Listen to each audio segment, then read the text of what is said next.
powers can substitute for the wisdom of our subconscious. All our private, subjective, particular life experiences, having been altered, amalgamated, summarized, purified, condensed by our subconscious wisdom, become archetypes, prototypes of feelings. And these archetypes we call sensations. And only these sensations, these prototypes, we can experience immediately, directly, spontaneously.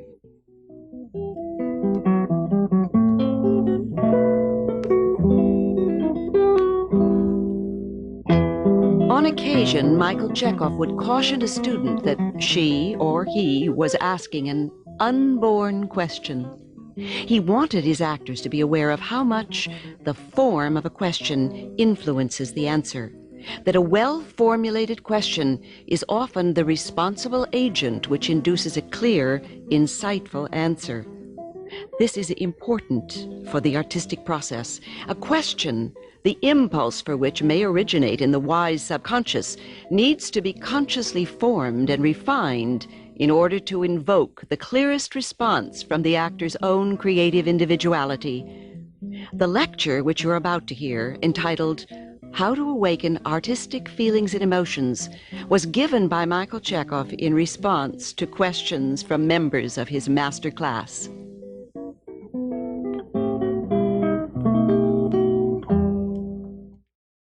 Ladies and gentlemen, good friends, the essence of all your questions seems to be this: which of the two means we should use to awaken, to invoke, to call up of our artistic feelings, the sense or emotion, memory, or the sensations? Before we answer this question, let us try to distinguish between two different ways of psychological process of receiving the impressions and of reacting to them. In one case, we receive the impressions and react upon them immediately, as it were, directly, spontaneously. In another case, this spontaneity, this directness is impossible. Let us imagine, for example, that I tell you, please be seated. You comprehend it and react to it immediately, directly. Or in another case, if I ask you, for instance, please give me some interesting book for reading. Although you understand, of course, and comprehend my request immediately, but you cannot react upon it immediately because there is a question of what kind of interesting book I expect from you, whether it is a scientific book or a detective story or whatever it may be. So it requires some inquiry and perhaps lots of questions you will have to ask me before you discover what actually I meant by saying an interesting book. A similar thing might happen in the realm of our feelings. In one case, we get them spontaneously, immediately. In another case, it is perhaps impossible. We have to do some preparatory things psychologically to get, to receive, to awaken our feelings. In our daily life, of course, our feelings appear in our soul, and we experience them directly, immediately, spontaneously. Not so on the stage. We might know, we might want to have this or that kind of feelings which our character might need, but we will not find a direct access to these feelings. They might prove very capricious and will not appear in our soul as easily and spontaneously as in our everyday life. So we have to use some means which will be able to awaken, to invoke our feelings, which the character wants to use on the stage while rehearsing and performing. And here are these two different means. One, which we call emotion memory, is a long, long way and very intricate, very involved and complicated means by which we might awaken the necessary feelings. And there are other means which we call sensations, which are, as it were, immediate and spontaneous and direct means which awaken and invoke and coax our feelings. Emotion or sense memory requires from us that we remember our personal feelings akin to that which we think our character might use, remember them, relive them once again. We have to dig them out of our subconscious and make them alive again, hoping that this memory will awaken our artistic feelings, which will flare up within us and will be used by the character. There are two dangerous things in this process of remembering our actual personal feelings we experienced in our past life.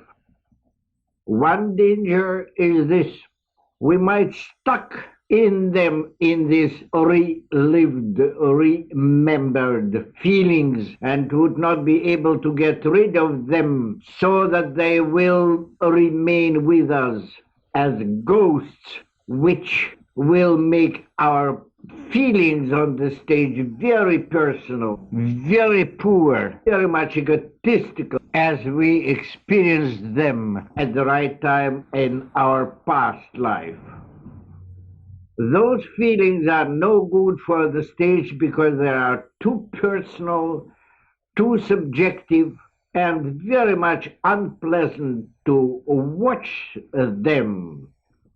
The audience always feels that these personal feelings are too personal and therefore they are unpleasant or repulsive, because I don't want to see you really suffering, really crying, really be joyful on the stage. The stage has its own life, its own unreal feelings, with a fragrance of artistic something, which real feelings, which we experience in life, haven't got at all. They are just as tasteless as the warmed up dish of yesterday. The other danger is purely human.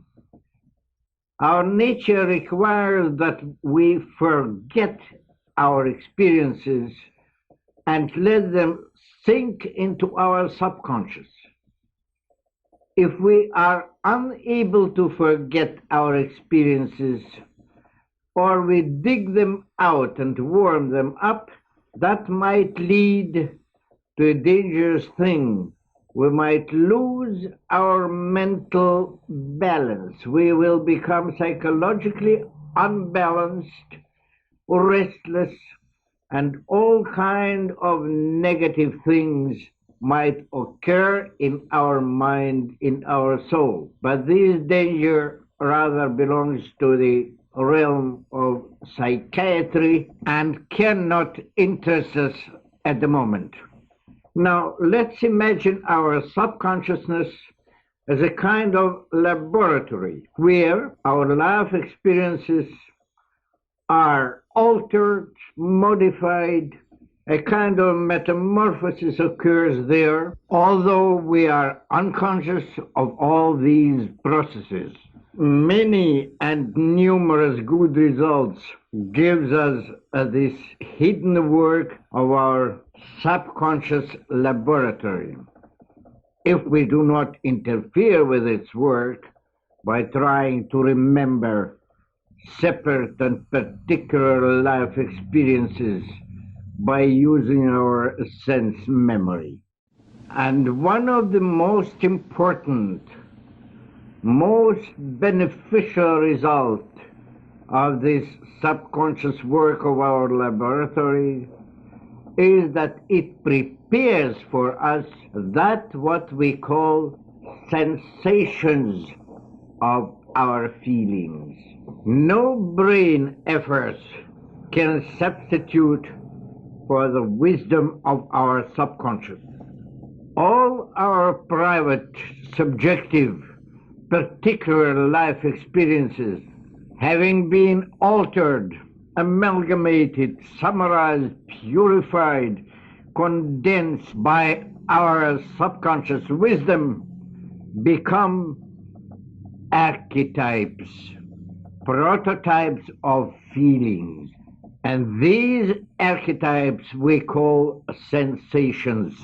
And only these sensations, these prototypes, we can experience immediately, directly, spontaneously. Such is the nature of our human psychology.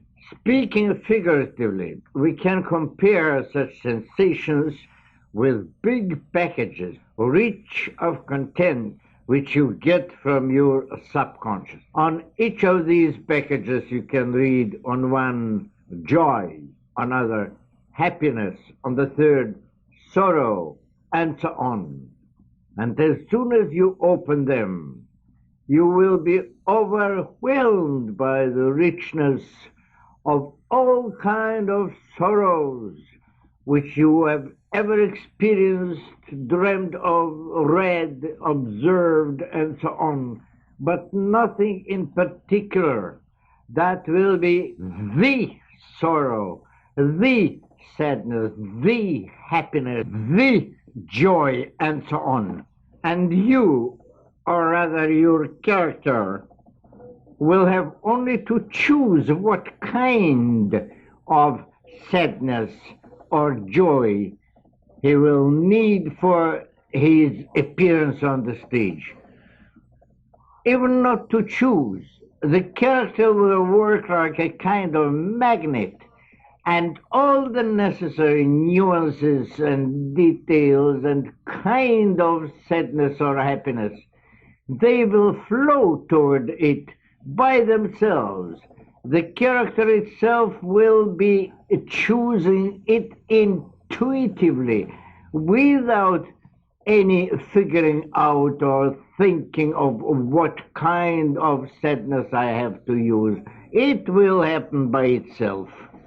This sensation, this archetype, you will see it, it permeates your entire psychology and your entire body as well. It fills you with the sadness, the joy. You will immediately become, as it were, the sadness, the joy, the happiness, etc. And with what can we compare our emotion or sense memory? We can compare it with a small dirty envelope which you find in your old worn out suit in one of the pockets somewhere. When you open this envelope, you find there also a very old and yellow slip of paper on which it is written, "If you want to become sad on the stage, remember how in 1918 you were sad when you could not get the part you wanted. Try to remember this sadness clearer, clearer, still clearer, and you make a tremendous effort with your brain to remember this long forgotten sadness until you get a good, strong headache. And then, after you found it, you swallow this warmed up dish of 1918 and get indigestion and become nauseated. Here I must say, and I want to emphasize it strongly, that Stanislavski, who suggested this method of emotional or sense memory, never wanted us, his followers and students, to play on the stage using this emotional or sense memory. He always suggested it only as means which might lead to real artistic feelings on the stage. His aim, his purpose was just the same as ours is, but his means by which to achieve these creative feelings might have been wrong, but not the aim, not the purpose. By further answering your questions, I would say by no means would I suggest any exercises on sense or emotion memory. In order to experience sensations, no preparatory or preliminary work of any kind is needed. All you need is to order yourself to experience this or that sensation. These sensations are so strong, so powerful, that they will immediately awaken within you necessary feeling. We cannot order to ourselves to feel sadness or joy. We can order ourselves to experience the sensation of sadness or joy. There is the difference between feelings and sensations. Feelings are capricious, as I told you, and might not obey you, but sensations are always at your disposal. You can always have them as soon as you say to yourself, I want to experience the sensation of joy, despair, happiness, and so forth. The next question is whether other forms of art, like painting, music, poetry, could be useful for experiencing the sensations. Of course, all other arts are very useful for developing an actor's ability in general. There is no doubt of it. But strictly speaking, there is no necessity to use any other form of art in order to be able to experience the sensation. And why so? Because our feelings, emotions, will impulses, and all what we call our personal life, having gone through the sphere of forgetfulness in our hidden laboratory, becomes a component part of our psychology, and elementary one, so that we must say there is no more immediate or direct way to experience our sensations than the sensations themselves. When we hear, for instance, the expressions red, blue, green, yellow, white, and so on, we do not need any roundabout ways to understand and to experience this redness, bluishness, and so on. Those are immediate sensations, elementary sensations. The same, exactly the same, is with our sensations concerning our feelings. Feelings themselves might be very complicated, intricate, and complex, but not the sensations, which are always very simple. And that is just why I recommend, while working upon our parts, to appeal to sensations and not to the feelings. As I have said already, they will react themselves. They will answer our appeal to them if we coax and invoke them by means of our sensations. But there is no other way. Our analytic mind, for instance, is too coarse, too rude to be able to cope in the proper way with our intricate and involved feelings. I'll go even so far as to say that while working upon our parts, we should forget about our feelings and be concerned only with sensations, and especially in the original stage of our work. What we really need are exercises on sensations so that we finally get rid of all the doubts about the power of our sensations and will have full confidence to them. Then our feelings will be ours without any special effort on our part. And then remember also that as soon as the sensation is called up, experienced, we always get more feelings than we expect. The great variety of these feelings, with all their nuances, with all their details. The sensation is simple, but it will call up our feelings with all their complicated, involved, and intricate richness. The next question is of a different nature, and I quote, "If an actor has to perform and feels dry and uninspired, what means would you suggest to help put him in the mood?" Means suggested at class were pool of energy, psychological gesture, center, etc. End quote. To feel dry and uninspired on the stage means to lose interest to what we are going to do on the stage. To lose interest means not to be concentrated on anything in particular.